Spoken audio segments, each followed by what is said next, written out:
Hello students, very good evening to all. I hope you all must be doing good and taking care of yourself. तो बच्चों आज हम लोग chemistry में अपने टॉपिक को आगे बढ़ाते हैं, ओके और डिस्कशन करेंगे बच्चों। आज हम लोग केमिकल बॉन्डिंग से रिलेटेड ही आयोनिक बॉन्ड के बारे में, है ना। सबसे पहले देखते हैं आयोनिक बॉन्ड क्या होता है और उसके कुछ एग्जाम्पल्स, है ना। आयोनिक बॉन्ड, फिर उसके बाद आयोनिक कंपाउंड्स, ठीक है, आयोनिक कंपाउंड्स, इनके बारे में भी पढ़ेंगे बच्चों। और साथ ही साथ स्टूडेंट्स हम लोग आयोनिक बॉन्ड और आयोनिक कंपाउंड्स के बारे में हम लोग पढ़ेंगे, और साथ ही साथ ये भी हम लोग देखेंगे कि कंडीशंस क्या क्या हैं जिन कंडीशंस में ये बॉन्ड्स अच्छे तरीके से फॉर्म हो सकते हैं, ठीक है, ओके। तो सबसे पहले आयोनिक बॉन्ड का डेफिनेशन, है ना। सबसे पहले इसका डेफिनेशन क्या है आयोनिक बॉन्ड का ना। The chemical bond formed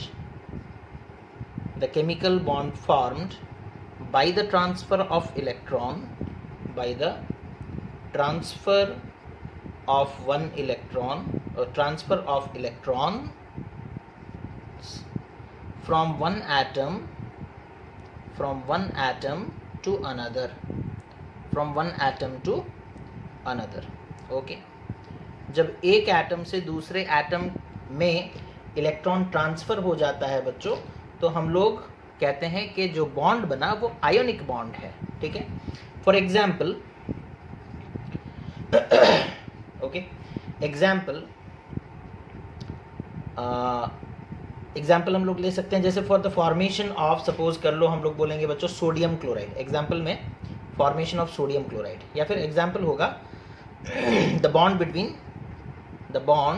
between sodium and chlorine, the bond between sodium and chlorine in sodium chloride, okay. Sodium chloride में बच्चों सोडियम और क्लोरीन के बीच में जो बॉन्ड होता है, ठीक है, ओके, सोडियम क्लोराइड में सोडियम और क्लोरीन के बीच में जो बॉन्डिंग होता है वही होता है इलेक्ट्रोवैलेंट बॉन्ड, और आयोनिक बॉन्ड भी उसे कहते हैं। होगा क्या देखो ना, सोडियम जिसके पास बच्चों एक इलेक्ट्रॉन होता है आउटर मोस्ट ऑर्बिट में, वो अपने इस सोडियम का इलेक्ट्रॉनिक कन्फिगुरेशन क्या है बच्चों, दैट इज 281। क्लोरीन का इलेक्ट्रॉनिक कन्फिगुरेशन क्या है, दैट इज 287। सोडियम का नियरेस्ट नोबल गैस कौन है, नियॉन, उसका इलेक्ट्रॉनिक कन्फिगुरेशन 28। क्लोरीन का नियरेस्ट नोबल गैस कौन है, आर्गन, आर्गन का इलेक्ट्रॉनिक कन्फिगुरेशन 2,8,8। और हम लोग ये डिस्कशन किए थे कि एटम्स जो होते हैं एलिमेंट के, वो अपने नियरेस्ट नोबल गैस का इलेक्ट्रॉनिक कन्फिगुरेशन अचीव करना चाहते हैं। तो सोडियम के पास 281 है, उसका नियरेस्ट नोबल गैस नियॉन है, तो वो इस इलेक्ट्रॉन को लूज करना चाहेगा। क्लोरीन के पास देखो 287, उसका नियरेस्ट नोबल गैस आर्गन, उसके पास 288, तो इसके आउटर मोस्ट शेल में 8 है, तो क्लोरीन भी अपने आउटर मोस्ट शेल में 8 इलेक्ट्रॉन करना चाहेगा, ठीक है। अच्छा, तो इस प्रोसेस में सोडियम क्या करता है बच्चों ना, सोडियम एक इलेक्ट्रॉन लूज कर देता है, बिकॉज इस इलेक्ट्रॉन को अगर वो लूज कर देगा तो ये इलेक्ट्रॉन नहीं रहेगा, उसके बाद उसका इलेक्ट्रॉनिक कन्फिगुरेशन 28 हो जाएगा, जो कि उसके नियरेस्ट नोबल गैस का इलेक्ट्रॉनिक कन्फिगुरेशन है, ओके। तो sodium loses one electron and forms positive ion, that is Na+, okay. Similarly students, chlorine gains one electron and forms chloride ion, that is Cl-, okay. तो अब होगा क्या sodium बन चुका है Na+, क्लोरीन बन चुका है Cl-, ये एक पॉजिटिव चार्ज है, ये एक नेगेटिव चार्ज है, इन दोनों के बीच में अट्रैक्शन होगा, दोनों साथ में रहेंगे in the form of NaCl, sodium chloride के आकार में एग्जिस्ट करेंगे, ठीक है। तो इस तरीके से बच्चों एक कंपाउंड बन गया, दैट इज सोडियम क्लोराइड, और ये कंपाउंड को हम लोग क्या कहेंगे, आयोनिक कंपाउंड। क्यों? बिकॉज इनके बीच में कैसा बॉन्ड है, आयोनिक बॉन्ड है। आयन्स के बीच में जो बॉन्ड होता है, Na+ एक आयन है, Cl- एक आयन है, ठीक है। सोडियम ने एक इलेक्ट्रॉन लूज करके Na+ बन गया, और क्लोरीन एक इलेक्ट्रॉन लूज करके Cl- बन गया, तो आयन्स फॉर्मेशन हुए, बाद में कंपाउंड बना। तो जो बॉन्डिंग है वो आयोनिक बॉन्डिंग है, और जो कंपाउंड बना वो आयोनिक कंपाउंड बना। इसे याद रखोगे, इसका अदर नेम क्या है, इलेक्ट्रोवैलेंट बॉन्ड, आयोनिक बॉन्ड और electrovalent bond, and ionic compound को हम लोग इलेक्ट्रोवैलेंट कंपाउंड भी कहते हैं, ठीक है। तो इस तरीके से बच्चों आयोनिक कंपाउंड सोडियम क्लोराइड बन जाएगा, है ना। इस तरीके से आयोनिक कंपाउंड सोडियम क्लोराइड बनेगा, ठीक है। मैग्नीशियम क्लोराइड का देखो फॉर्मेशन, अब बस एग्जांपल्स देखने हैं, ठीक है। ये हो गया हमारा एक example, that is sodium chloride का, ठीक है। केमिकल बॉन्ड, आयोनिक बॉन्ड का मतलब समझ में आ गया। वो केमिकल बॉन्ड जो बनता है कब ना, जब ट्रांसफर होता है इलेक्ट्रॉन एक एटम से दूसरे एटम में, ठीक है। अब और एग्जांपल्स देखते हैं, ठीक है। Magnesium chloride, formation of magnesium chloride देखो, formation of magnesium chloride, magnesium chloride, ठीक है। यहाँ देखो बच्चों, मैग्नीशियम के outer most shell, magnesium metal है, आयोनिक बॉन्ड और आयोनिक कंपाउंड्स जो है बच्चों, ये एक्चुअली मेटल और नॉन मेटल से ही बनते हैं, ठीक है। तो फॉर्मेशन ऑफ मैग्नीशियम क्लोराइड, यहाँ देखो मैग्नीशियम मेटल है, क्लोरीन नॉन मेटल है, मैग्नीशियम मेटल है, क्लोरीन नॉन मेटल है। मैग्नीशियम का इलेक्ट्रॉनिक कन्फिगुरेशन देखो कितना है ना, दैट इज 282। क्लोरीन का इलेक्ट्रॉनिक कन्फिगुरेशन कितना है, दैट इज 287। मैग्नीशियम का नियरेस्ट नोबल गैस कौन है, नियॉन, उसका इलेक्ट्रॉनिक कन्फिगुरेशन कितना है, 28। क्लोरीन का नियरेस्ट नोबल गैस कौन है, आर्गन, उसका इलेक्ट्रॉनिक कन्फिगुरेशन कितना है, 288, है ना। अब मैग्नीशियम चाहेगा कि उसका इलेक्ट्रॉनिक कन्फिगुरेशन नियॉन की तरह हो जाए, बिकॉज वो भी स्टेबल होना चाहता है ना। मैग्नीशियम स्टेबल होना चाहता है और मैग्नीशियम स्टेबल होने के लिए अपने 2 इलेक्ट्रॉन्स को लूज कर देगा बच्चों, ताकि वो नियॉन का स्ट्रक्चर ऑब्टेन कर सके। नियॉन स्टेबल है ना, नियॉन इनर्ट नेचर का है ना, अनरिएक्टिव है, मतलब वो स्टेबल है। तो मैग्नीशियम भी बनना चाहता है स्टेबल, और किसके जैसा बनना चाहता है, नियॉन की तरह। तो नियॉन की तरह बनने के लिए उसे इस 2 इलेक्ट्रॉन को लूज करना पड़ेगा, तब उसके पास 28 बचेंगे, नियॉन के पास 28 है, ठीक है। अच्छा तब होगा क्या देखो ना, magnesium will donate 2 electrons and it will form Mg2+, ठीक है। मैग्नीशियम का आयन बन गया, ठीक है। उसी तरीके से देखो क्लोरीन, क्लोरीन का जो एटम है उसके पास आउटर मोस्ट सेल में 7 इलेक्ट्रॉन्स हैं, उसे आर्गन वाला चाहिए इलेक्ट्रॉनिक कन्फिगुरेशन जिसके पास 8 इलेक्ट्रॉन्स हैं, तो वो 1 इलेक्ट्रॉन गेन कर लेगा, ठीक है। क्लोरीन 1 इलेक्ट्रॉन गेन करेगा बच्चों और बन जाएगा Cl-। अब यहाँ देखो, मैग्नीशियम के पास चार्ज 2+ है, क्लोरीन के एक आयन के पास चार्ज 1- है, तो बैलेंस तो नहीं होगा, ये 2+ ये 1- बैलेंस हो रहा है क्या, कैंसिल हो रहा है क्या, 2+ हम बोलेंगे +2 एंड -1, तो रिजल्ट कितना आएगा, +1, ठीक है। तो एक चार्ज तो रह जा रहा है, दैट मीन्स एक क्लोराइड आयन से काम नहीं बनने वाला, 2 क्लोराइड आयन्स चाहिए। मैग्नीशियम के पास चार्ज 2+ है, तो और क्लोरीन का चार्ज 1- ही रहेगा, है ना, बिकॉज वो एक ही इलेक्ट्रॉन गेन कर सकता है बच्चों। तुम ऐसा नहीं करना कि हाँ क्लोरीन 2 इलेक्ट्रॉन गेन कर लिया और बन गया Cl2-, नहीं, this is not possible. 2 electron क्यों गेन करेगा, उसके पास 7 हैं, 2 गेन कर लेगा तो 9 हो जाएंगे, उसे तो 8 चाहिए ना। तो एक एटम क्लोरीन का बच्चों 2 इलेक्ट्रॉन गेन करके Cl2- नहीं बन सकता, तो ये तो हमें पता है। बट हम लोग 2 क्लोरीन के एटम्स तो ले सकते हैं, 2 क्लोरीन के एटम्स ने 2 इलेक्ट्रॉन गेन किया और बन गया 2Cl-। ओके, अब देखो यहाँ पे चार्ज कितना है, 2 × 1- दैट इज -2, यहाँ पे चार्ज कितना है, दैट इज +2, ठीक है।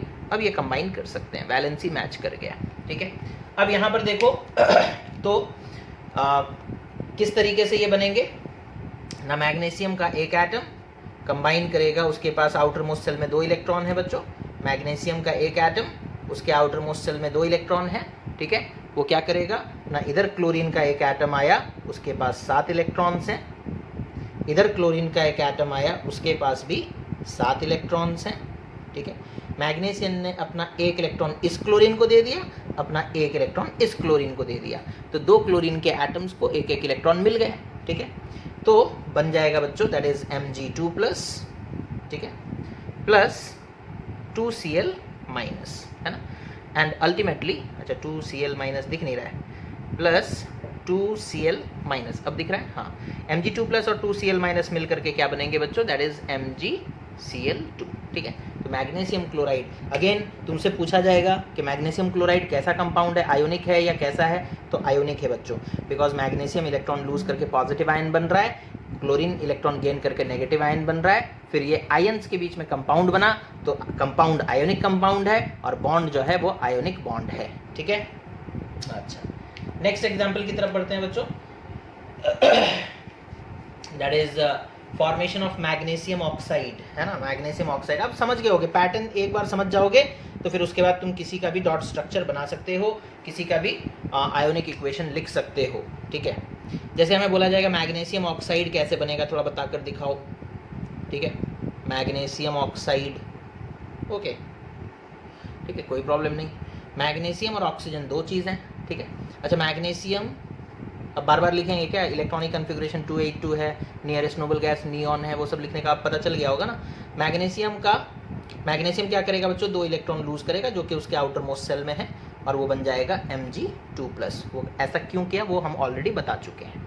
ऑक्सीजन के केस में देखो, ऑक्सीजन उस 2 इलेक्ट्रॉन को जो मैग्नीशियम ने लूज किया, उस 2 इलेक्ट्रॉन को ऑक्सीजन गेन कर लेगा, ठीक है, और बन जाएगा oxide ion, that is O2-। Okay, अब देखो चार्जेस दोनों के बराबर हैं, 2+, 2-, तो एक ऑक्सीजन के एटम में ही काम बन जाएगा। जैसे क्लोरीन के केस में 2 लेना पड़ रहा था, यहाँ पर 2 नहीं चाहिए बच्चों, है ना क्योंकि ऑक्सीजन का इलेक्ट्रॉनिक कन्फिगरेशन है 2,6, उसे 2 इलेक्ट्रॉन चाहिए अपना 8 ऑक्टेट पूरा करने के लिए, ठीक है, तो वो 2 इलेक्ट्रॉन गेन किया और O2- बन गया, this is oxide ion, okay.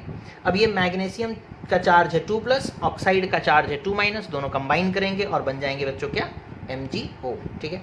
अगर हमसे कोई बोलेगा इसका डॉट स्ट्रक्चर बताओ, है ना, डॉट स्ट्रक्चर, ठीक है, इसका डॉट स्ट्रक्चर कैसा होगा, तो इसका डॉट स्ट्रक्चर होगा बच्चों, दैट इज हम लोग ऐसे दिखाएंगे, मैग्नीशियम सिर्फ आउटर मोस्ट सेल में जो इलेक्ट्रॉन्स है उन्हें शो करना है डॉट के थ्रू। मैग्नीशियम के आउटर मोस्ट सेल में 2 इलेक्ट्रॉन्स हैं, और इधर ऑक्सीजन के आउटर मोस्ट सेल में कितने इलेक्ट्रॉन्स हैं बच्चों, 6, कितने हैं, 6, ठीक है, तो 6 इलेक्ट्रॉन्स, 6 इलेक्ट्रॉन्स हम लोग यहाँ पे शो कर दिए। मैग्नीशियम 2 इलेक्ट्रॉन लूज करेगा और उन दोनों इलेक्ट्रॉन्स को गेन करेगा कौन, ऑक्सीजन, ठीक है, और ये प्रोसेस के बाद तुम लिखोगे it will form Mg2+ plus oxygen क्या बन जाएगा, O2-, ठीक है। अब ये दोनों फिर कंबाइन करके इसका नेक्स्ट वाला स्टेप क्या होगा ना, it will form MgO, it will form MgO। So this is how magnesium oxide is formed, okay. अच्छा, उसके बाद क्या है बच्चों,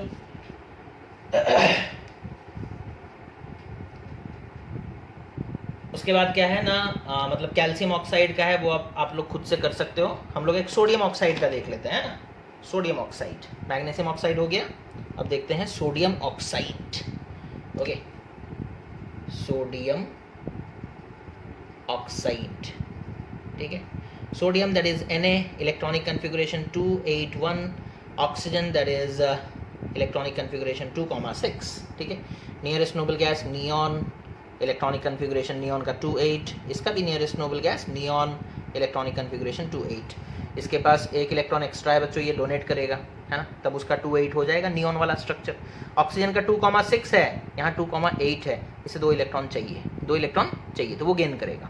लेकिन सोडियम तो एक ही इलेक्ट्रॉन लूज कर सकता है, उसके आउटर मोस्ट सेल में एक ही इलेक्ट्रॉन है ना, और 1 इलेक्ट्रॉन लूज करने के बाद वो स्टेबल हो जा रहा है, तो वो और ज़्यादा इलेक्ट्रॉन थोड़ी लूज करेगा, नहीं करेगा।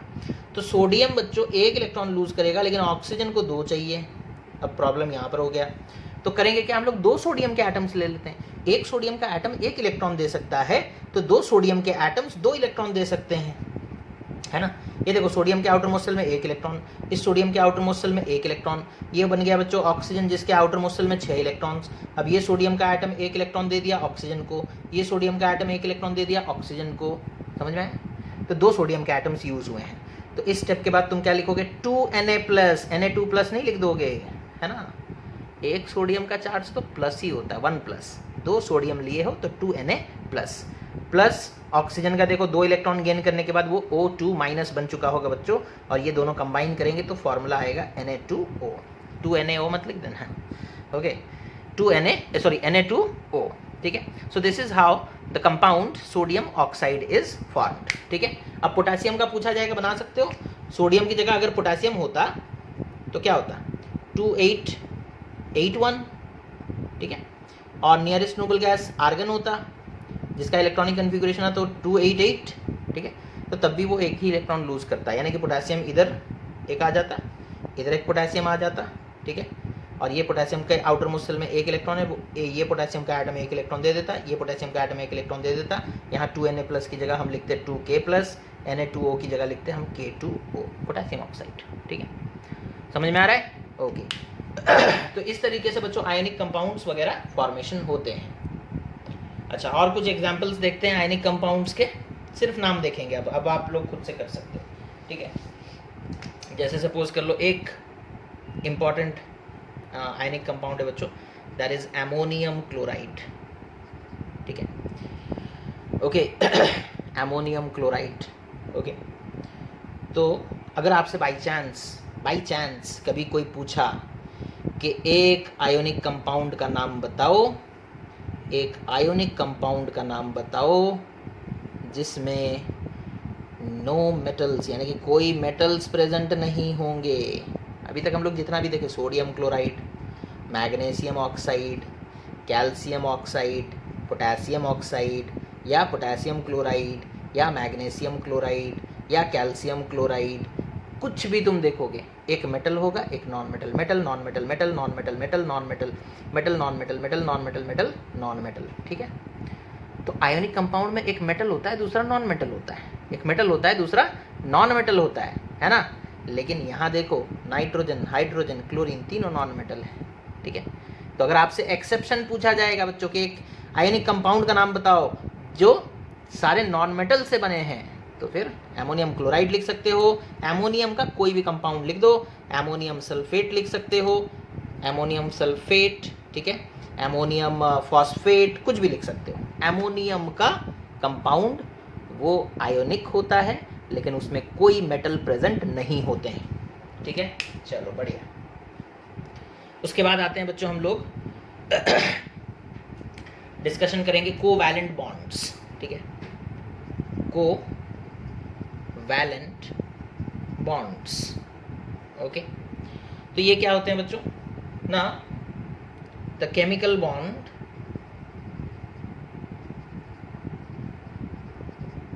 formed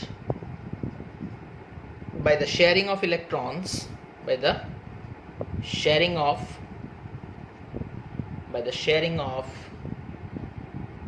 valence shell electrons, okay, between atoms is known as covalent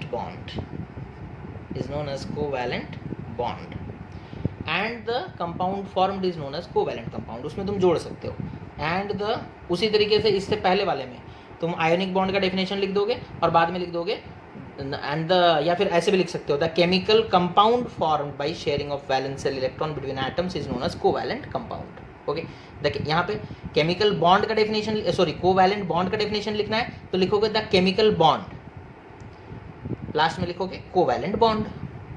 अगर आपसे पूछा जाएगा कोवैलेंट कंपाउंड का डेफिनेशन लिखो, तो जहाँ जहाँ बॉन्ड लिखे हो वहाँ पर कंपाउंड लिख दो, डेफिनेशन हो जाएगा कोवैलेंट कंपाउंड का डेफिनेशन। सिमिलरली आयोनिक बॉन्ड का हमने डेफिनेशन लिख दिया था, जहाँ जहाँ पे बॉन्ड लिखा हुआ है वहाँ पर आप कंपाउंड लिख दो, तो आयोनिक कंपाउंड का डेफिनेशन आपको मिल जाएगा। आयोनिक कंपाउंड का दूसरा नाम क्या है, इलेक्ट्रोवैलेंट कंपाउंड। ओके, तो ये हो गया बच्चों covalent bond, that is the chemical bond form by the sharing of valence shell electrons between atoms is known as covalent bond. और ये जनरल होता किसका है ना, covalent bond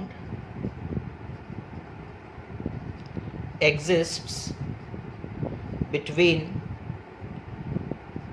two non-metallic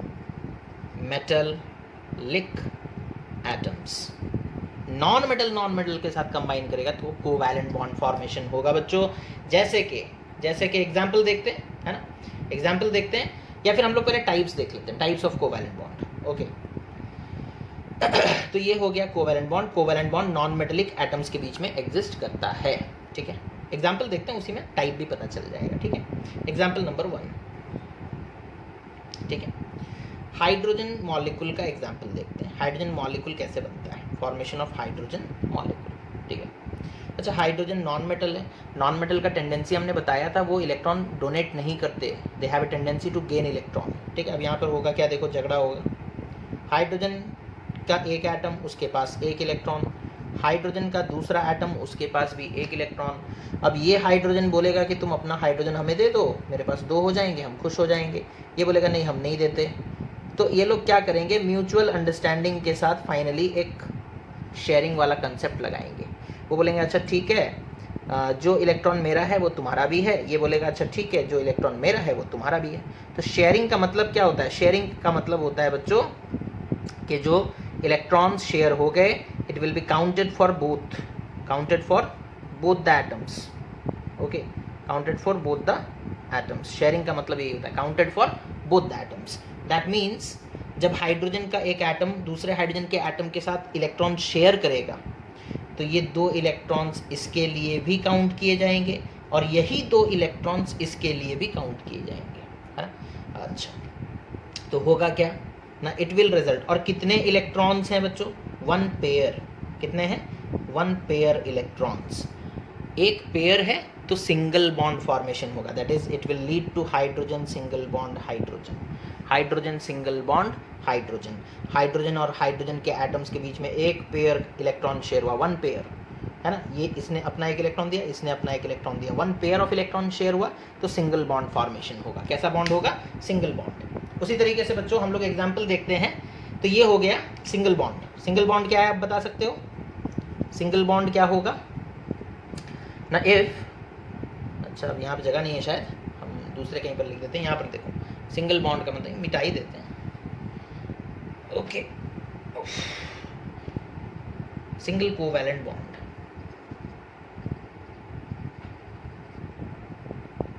Now if one pair of electrons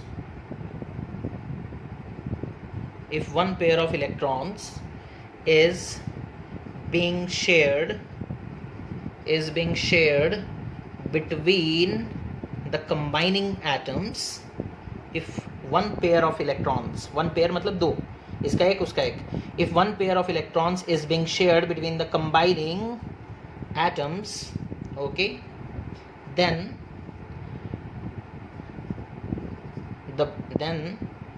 it will result in the formation of a single covalent bond, okay, Subhash Chandra Bose single covalent bond. Okay, Subhash Chandra Bose नहीं है ये। Okay, अब डबल कोवैलेंट देखेंगे। सिंगल कोवैलेंट का example भी देख लिया बच्चों, क्लोरीन का देख लो, है ना, ये भी सिंगल ही है। क्लोरीन के आउटर मोस्ट शेल में 7 इलेक्ट्रॉन्स, ठीक है। लगे हाथ क्लोरीन का भी देख लेते हैं, हाइड्रोजन का तो देख ही लिए, ठीक है, 7 इलेक्ट्रॉन्स, ठीक है। अब दोनों साथ में रहना चाहते हैं, ठीक है, बट अब फाइनलाइज नहीं हो रहा है। ये बोल रहा है कि तुम अपना इलेक्ट्रॉन हमें दो, ये बोल रहा है तुम अपना, तो दोनों का टेंडेंसी है इलेक्ट्रॉन गेन करने का। फाइनली ये लोग क्या करते हैं ना, एक इलेक्ट्रॉन शेयर करते हैं। और हम क्या बोले थे, जो इलेक्ट्रॉन शेयर हो गया वो दोनों के खाते में गिना जाएगा, दोनों के अकाउंट में गिना जाएगा, ठीक है। अब हम तुमसे पूछेंगे बताओ इस क्लोरीन का कितना एटम है, तो पहले इन दोनों को काउंट कर लो, ये दोनों इसके खाते में गिने जाएंगे। 1 2 3 4 5 6 7 8, इसका 8 हो गया, ऑक्टेट पूरा।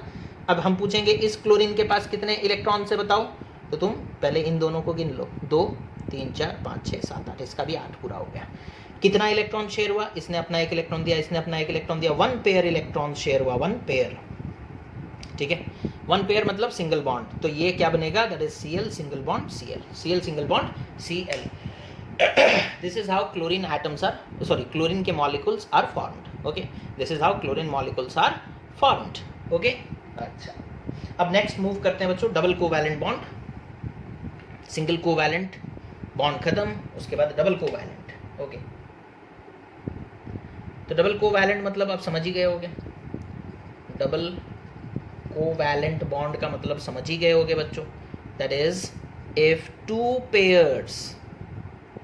if two pair of electrons are shared, if 2 pair of electrons are shared between the combining atoms, okay, then the resultant bond is a double covalent bond. Is a double covalent bond. Okay. Example दीजिए sir, ऐसे समझ में नहीं आता. Oxygen outer most cell में 6 electrons, ठीक है. दूसरा ऑक्सीजन का एटम आउटर मोस्ट सेल में 6 इलेक्ट्रॉन्स, ठीक है. अच्छा, अब दोनों ही नॉन मेटल है, कोई किसी को तो देने वाला है नहीं, शेयरिंग होगा पक्का, है ना. चलो पहले हम लोग एक पेयर ऑफ इलेक्ट्रॉन शेयर कराते हैं, ठीक है. इस ऑक्सीजन ने अपना एक इलेक्ट्रॉन दिया और इस ऑक्सीजन ने भी अपना एक इलेक्ट्रॉन दिया, ठीक है. चलो हो गया. अब काउंट करते हैं इसका इलेक्ट्रॉन कितना हुआ.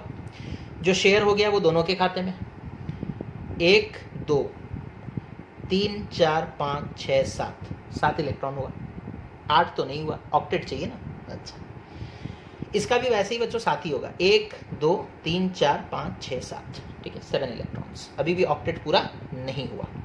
तो अब ऑक्सीजन क्या करेगा, सोचेगा कि अब क्या करें, ऑक्टेट तो पूरा नहीं हो रहा है. तो ऑक्सीजन के बीच में बातचीत होगा. वो लोग बोलते हैं चलो एक और इलेक्ट्रॉन शेयर कर लेते हैं. एक और इलेक्ट्रॉन का पेयर शेयर होगा, ठीक है. एक और इलेक्ट्रॉन का पेयर शेयरिंग होगा, ठीक है. अब गिनते हैं फिर से, इसका गिनो. जो शेयरिंग हो गया वो दोनों में गिना जाएगा. 1 2 3 4 5 6 7 8, इसका 8 हो गया. इसका देखो 1 2 3 4 5 6 7 8, इसका भी 8 हो गया. कितने पेयर शेयर हुए बच्चों, 2 पेयर्स. 2 पेयर्स मतलब double bond, double bond. Okay, तो यहाँ पर हम लोग लिखेंगे ऑक्सीजन डबल बॉन्ड ऑक्सीजन, ठीक है. ऑक्सीजन का मॉलिक्यूल है बच्चों ये, है ना, दैट इज O2. O2 के बीच में कितना, क्या बोलते हैं उसे,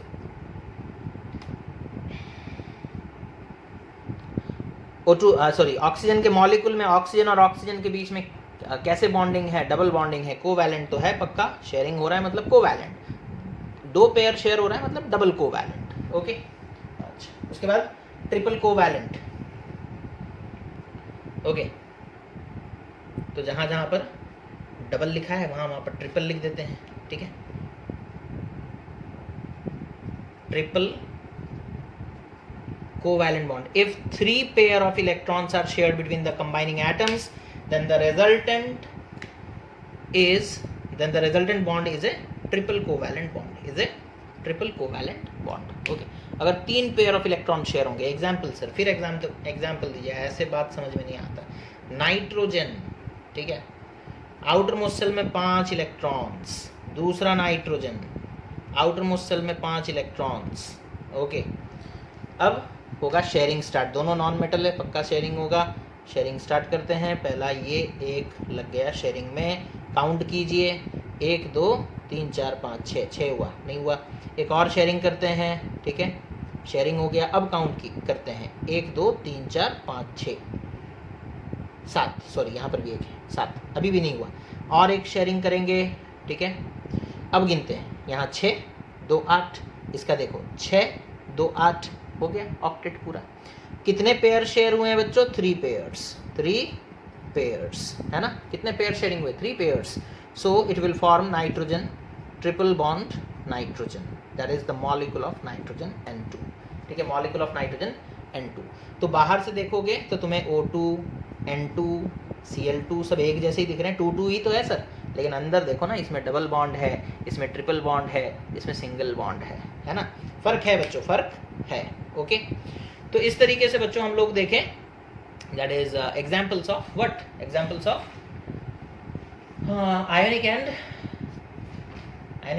कोवैलेंट बॉन्ड, ठीक है. और एक दो एग्जांपल देखते हैं बच्चों कोवैलेंट का, उसके बाद खत्म करेंगे, ठीक है. अब ये डबल ट्रिपल वाला कहानी खत्म. अब सिंपल इंपॉर्टेंट एग्जांपल्स देखो, ठीक है. वाटर सबसे इंपॉर्टेंट, कोवैलेंट है ना. वाटर का एग्जांपल देखते हैं. वाटर में बॉन्डिंग कैसा है, ठीक है. वाटर में 1 ऑक्सीजन है बच्चों, 2 हाइड्रोजन है. पहले तो हमने यहाँ पर बस ऐसे ही लिख दिया. अब देखते हैं इलेक्ट्रॉन्स कितने हैं. इसके पास 2 4 6, इसके पास तो एक ही है बेचारा गरीब सा हाइड्रोजन. ओके, अब शेयरिंग होगा. ये हाइड्रोजन इस ऑक्सीजन के साथ एक इलेक्ट्रॉन का पेयर शेयर करेगा. शेयरिंग क्यों हो रहा है, बिकॉज दोनों नॉन मेटल है, दोनों नॉन मेटल है. उसके बाद यहाँ पर देखो, यहाँ पर भी शेयरिंग होगा. ओके, अब गिनो. इस हाइड्रोजन का 1 2 ड्यूप्लेट. हाइड्रोजन का पास में नोबल गैस कौन है, हीलियम ना, तो उससे तो 2 में ही वो खुश है. ठीक है, एक था एक और मिल गया, वो 2 में खुश हो गया। इस हाइड्रोजन का देखो 1 और 1 2, ये भी खुश। ऑक्सीजन का गिनो, पहले बाहर वाले गिन लेते हैं, 1 2 3 4, अब बॉन्ड वाला 1 2 3 4, 4 और 4 कितने हो गए 8। तो इस तरीके से बच्चों हाइड्रोजन मतलब वाटर का मॉलिक्यूल बनता है, that is hydrogen single bond oxygen single bond hydrogen, ठीक है। इन्वर्टेड वी शेप का होता है। कैसा होता है, ये हम एक्चुअल शेप बता रहे हैं बच्चों आपको, ठीक है। इन्वर्टेड वी शेप, वाटर का मॉलिक्यूल कैसा होता है, इन्वर्टेड वी शेप। और इसे हम लोग लिखते हैं कैसे, chemical formula H2O, chemical formula H2O, important है, याद रखोगे। ओके, नेक्स्ट क्या है बच्चों, carbon tetrachloride. Carbon tetrachloride, carbon tetrachloride. अब देखो, कार्बन और टेट्रा मीन्स 4, क्लोराइड यानी कि 4 क्लोरीन। ओके, तो कार्बन टेट्राक्लोराइड में स्ट्रक्चर बनाते हैं। एक चीज ये भी याद रख लोगे कि जिसका मात्रा कम होता है बच्चों उसे सेंटर में रखोगे, बाकी जो ज्यादा अमाउंट में प्रेजेंट है ना उसे इधर उधर साइड में रखोगे। कार्बन तो एक ही है, टेट्राक्लोराइड मतलब 4 क्लोरीन है, तो कार्बन को बीच में रख दिए, 4 क्लोरीन, चलो चारों तरफ रख देते हैं एक एक, ठीक है। अच्छा, ये साथ साथ में लिख देने से ये 4 जैसा दिख रहा है हमें। ओके, इसे भी मिटा ही देते हैं, Cl, क्लोरीन है ना। तो हमने क्या किया, कार्बन एक ही था उसे बीच में रखा और चारों तरफ 4 क्लोरीन बिछा दिया, ठीक है। अब इलेक्ट्रॉन्स, क्लोरीन के आउटर मोस्ट सेल में 7, इस क्लोरीन के आउटर मोस्ट सेल में कितना, 6 नहीं 7, सबके पास 7 ही होगा, मतलब सारे क्लोरीन्स के पास 7, इसके बाद इसके पास भी 7। कार्बन का इलेक्ट्रॉनिक कन्फिगरेशन याद करो, 2,4, एटॉमिक नंबर 6, ठीक है। तो आउटर मोस्ट सेल में 4, 1 2 3 4, ठीक है। अच्छा, अब यहाँ देखो बॉन्डिंग कैसे हो रहा है, देखो कार्बन पहले 1 इलेक्ट्रॉन शेयर किया, ठीक है, क्या उसका ऑक्टेट पूरा हो गया। कार्बन का गिनो कितना हुआ इलेक्ट्रॉन, 1 2 3, कार्बन का सिर्फ 1 2 3 4 5, 5 हुआ, नहीं हुआ। अभी और 1 इलेक्ट्रॉन शेयर करेगा इस क्लोरीन के साथ, फिर एक और इलेक्ट्रॉन शेयर करेगा इस क्लोरीन के साथ, फिर एक और इलेक्ट्रॉन शेयर करेगा इस क्लोरीन के साथ। इस तरीके से वो चारों तरफ 4 बॉन्ड बनाएगा, सिंगल बॉन्ड, है ना। अब यहाँ पे मत बोल देना कि 4 बॉन्ड मतलब जैसे वो टेट्रा बॉन्ड है, नहीं, टेट्रा बॉन्ड नहीं है ये। कार्बन इस क्लोरीन के साथ एक सिंगल बॉन्ड, 1 पेयर है, ये कार्बन इस क्लोरीन के साथ सिंगल बॉन्ड, ये कार्बन इस क्लोरीन के साथ, एक ही कार्बन 4 क्लोरीन के साथ लिंक हो रहा है बच्चों, इस तरीके से लिंक होगा। That is C single bond Cl, single bond Cl, single bond Cl, single bond C। Okay, so this is the formation of carbon tetrachloride written as CCl4, CCl4। अब ये दिख भी नहीं रहा, मार्कर भी धीमा पड़ गया है। ओके, थोड़ा सा मार्कर चेंज करते हैं। तो इसी को हम लोग कैसे लिखते हैं बच्चों, CCl4, कार्बन टेट्राक्लोराइड, है ना। टेट्राक्लोरोमीथेन भी इसका नाम है, ऑर्गेनिक केमिस्ट्री पढ़ते तो फिर उस हिसाब से भी हम लोग देखते हैं, ठीक है। फिलहाल तो इतना याद रखो, कार्बन टेट्राक्लोराइड का फॉर्मेशन। ओके, तो आज के क्लास में बच्चों बस इतना ही। नेक्स्ट क्लास में हम लोग एक इंपॉर्टेंट डिस्कशन करेंगे एग्जाम पॉइंट ऑफ व्यू से, that is the properties of ionic compounds and covalent compounds. So thank you students for watching the video. Take care of yourself and have a nice day.